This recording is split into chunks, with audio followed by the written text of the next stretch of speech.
Hi guys! O ayan mga kasangkap, sa panahong ito ang gagawin natin ay magkikilaw tayo ng tuna at syempre magbubukod tayo ng pangprito. So ayan ang ating mga rekado, gagayatin na lang at na-prepare na natin, hugas na lahat yan guys. Ayan. O di ba? So syempre dahil may kilawin tayo, meron din tayong prito. Ayan, naibukod na natin ang ating mga piprituhin. So tara, ayan yung mga sample ng ating nagayat at syempre tutuloy natin para marami-rami naman. Ganito siya kapangalalaki guys. O ayan.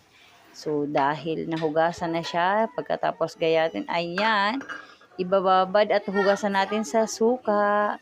Siyempre, ayan, dato puti at mga 2 pirasong ganyan guys. Siyempre, bababad siya ng 10 to 15 minutes.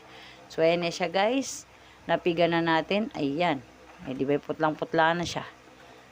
Ayan. O, di ba? So, lalagyan na natin ng rekado. Tapos, bababad natin ng 15 minutes. Paminta, unahin natin siyempre. Ayan. Tas magic sarap na bumubuo ng lasa at kunting asin. Ayan. At syempre pa, yung ating mga ginayat kanina, pagkatapos natin ilagay ang mga kalamansing yan, saka natin ilagay yung ating mga, ayan.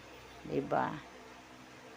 So, dahil dyan, syempre, dahil dyan, aasikasuhin na natin ang ating piprituhin. Ayan siya guys, ang mga toppings natin. Dahil wala tayong pipino, ayan na lang.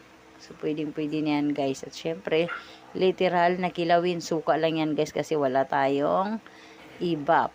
So, ayan ang ating prituhin.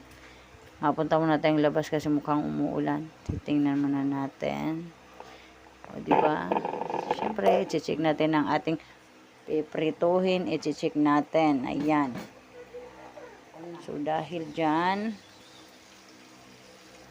malapit na siyang maluto. At dahil maluluto na guys, bukas na kaya tayong mag-diet na naman. So dahil dyan, enjoy!